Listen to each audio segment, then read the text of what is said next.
Number one, put God first. Put God first in everything you do.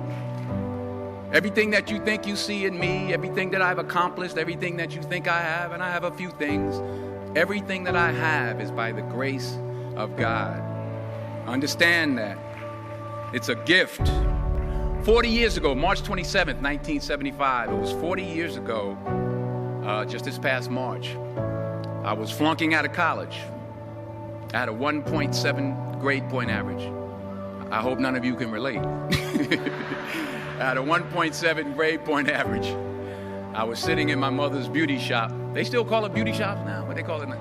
Yeah, I was sitting in the beauty parlor. I was sitting in my mother's beauty parlor, and I'm looking in the mirror, and I see behind me this woman under the dryer.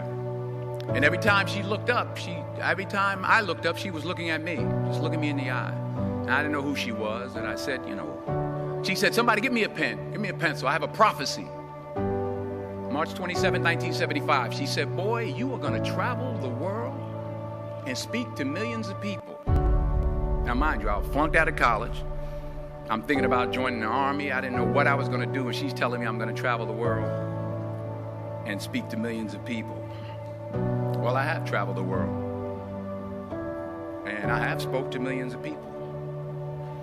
But that's not the most important thing, the success that I had. The most important thing is that what she taught me and what she told me that day has stayed with me since. I've been protected, I've been directed, I've been corrected. I've kept God in my life, and it's kept me humble. I didn't always stick with him, but he always stuck with me.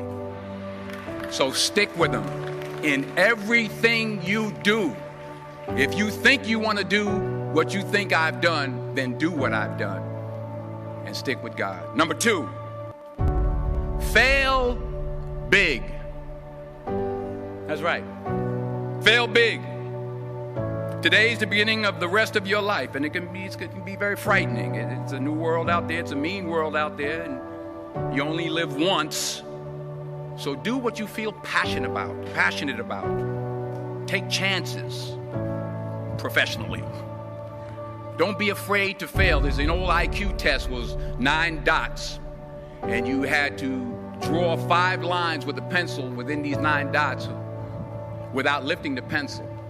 The only way to do it was to go outside the box. So don't be afraid to go outside the box. Don't be afraid to think outside the box. Don't be afraid to fail big, to dream big. But remember, dreams without goals are just dreams, and they ultimately fuel disappointment.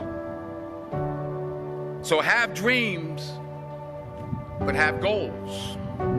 Life goals, yearly goals, monthly goals, daily goals. I try to give myself a goal every day. Sometimes it's just to not curse somebody out. Simple goals, but have goals. And understand that to achieve these goals, you must apply discipline and consistency.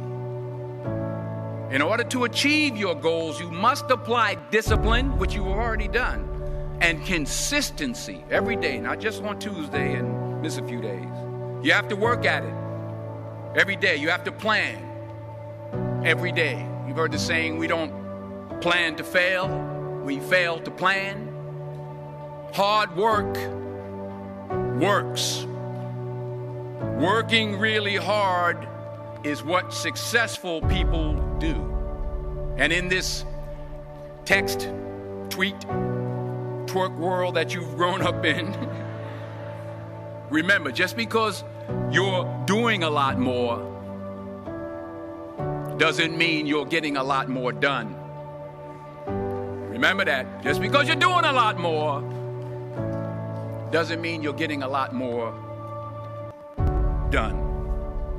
Don't confuse movement with progress.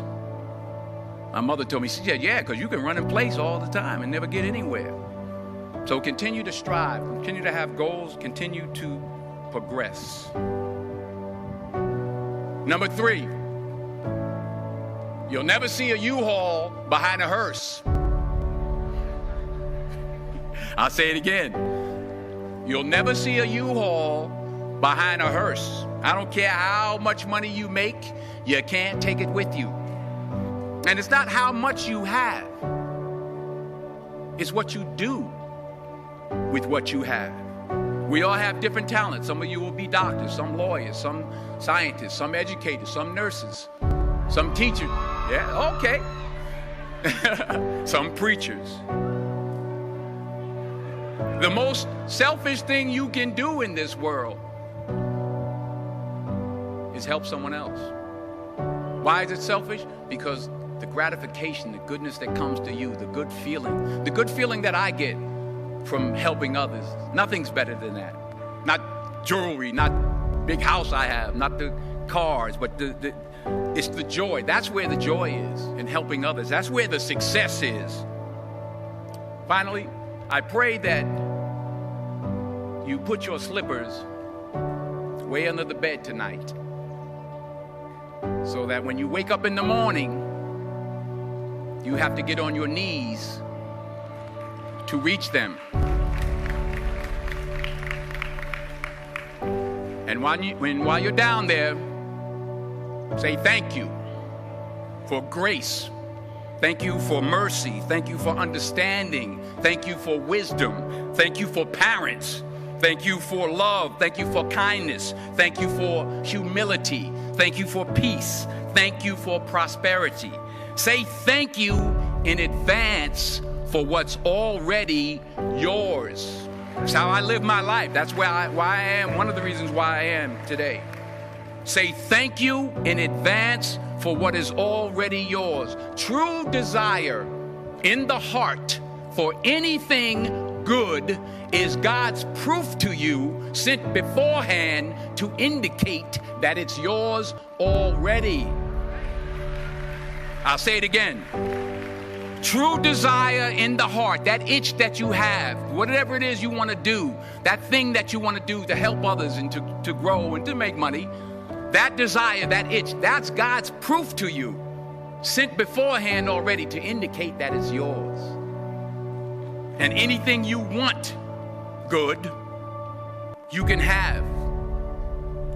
So claim it. Work hard to get it. When you get it, reach back. Pull someone else up. Each one, teach one. Don't just aspire to make a living. Aspire to make a difference.